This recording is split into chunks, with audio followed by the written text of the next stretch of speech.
मी घरी बसलो होतो. सगळं काही होतं माझ्याकडे. नोकरी, पत्नी, मुलं, घर. पण तरीही मन कुठेतरी रिकामं वाटत होतं. काहीतरी हरवल्यासारखं. पण काय हरवलंय हेच समजत नव्हतं.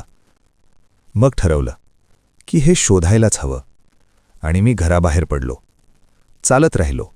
रस्ते बदलले, ठिकाणं बदलली, पण मनातला प्रश्न तसाच होता. थकलो.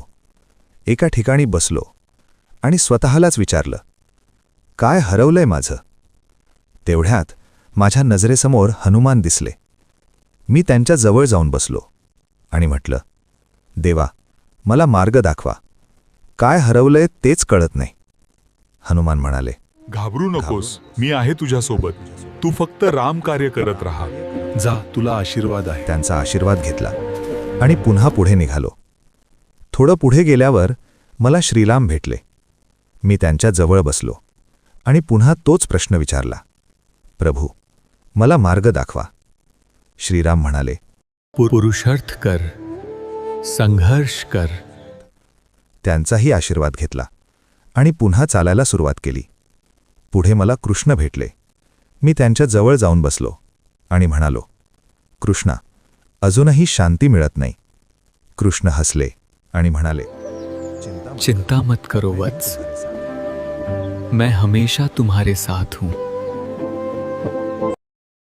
देव भेटले, आशीर्वाद मिळाले, पण तरीही मन शांत होत नव्हतं. काहीतरी अजूनही हरवल्यासारखंच वाटत होतं. शेवटी मी घरी परतायचं ठरवलं. घरी आलो आणि दार उघडलं तर माझे आईबाबा गावाहून आलेले होते. मी लगेच त्यांच्या जवळ गेलो आणि त्यांना मिठी मारली. आई म्हणाली, आलास का बेटा? काही खाल्लंस की नाही? कुठे होतास तेवढा वेळ? तुझी काळजी वाटत होती. माझं मन भरून आलं आणि तेव्हाच मला समजलं, जे मी बाहेर शोधत होतो ते माझ्याकडे आधीपासूनच होतं. जे देवांकडेही सापडलं नाही ते आईबाबांच्या प्रेमात सापडलं. आणि जे हरवलं वाटत होतं ते सगळं इथेच होतं. आईबाबांच्या चरणातच खरा स्वर्ग आहे आणि त्यांची सेवा हाच खरा धर्म आहे.